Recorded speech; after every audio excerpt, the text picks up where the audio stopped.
What do you make of the fun and games within the Nationals Party at the moment? Well, obviously, this decision for the National Party, but I fully expect Michael McCormack to remain leader, and I think we need to be clear about the reality of the situation we face. A number of people have raised concern about the government's emissions policy.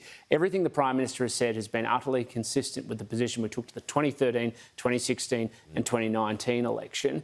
The Paris Agreement includes a commitment to net zero by the second half of this century, and we signed up and supported that, the 2013, the 2016 and the 2019 election. So I see, obviously, that conversation as a secondary one. Well, yeah, I mean, there is the suggestion now that if Barnaby Joyce does become leader of the Nationals, that might be the end of your net zero emissions commitment by 2050. Do you see it that way? Well, I see that I would honour the commitment that we took to the 2013, 2016 and 2019 election. Now, of course, the decision for the National Party is one for them. But if you don't have that support, well, I'm a member of the Liberal Party, and that's the sure. position we took to the 2013, 2016 and 2019 election. So that'll be your position. And that'll be my position, and I suspect that'll be a lot of the Liberal MPs' positions, because that's a position they've taken to 3 successive elections. Yeah, but you'd need the Nationals to come on board too, wouldn't you? Sorry?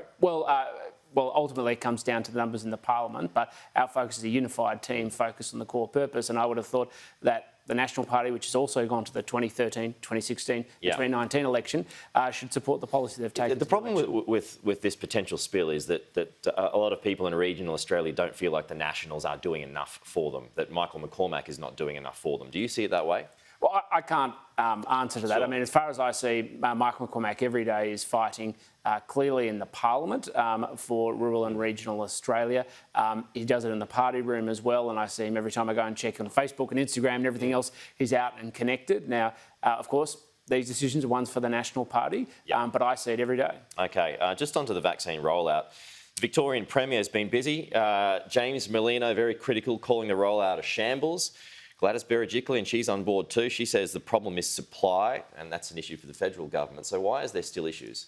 Well, there's always been challenges of supply. We know right back from the beginning we were hoping we'd have a domestic vaccine that was provided by the University of Queensland. That ended up not going forward. We ordered, obviously, AstraZeneca vaccines, which obviously face challenges associated with blood clots and new updated medical advice.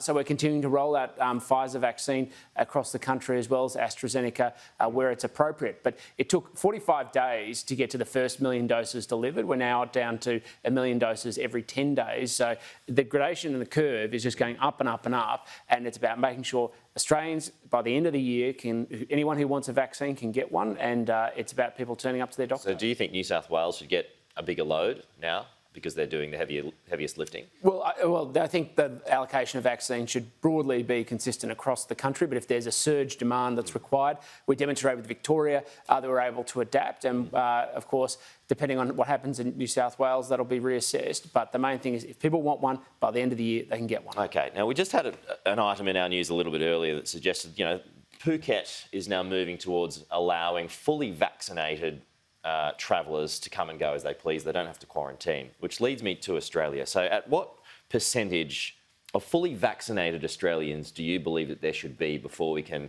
travel freely? First of all, within the country.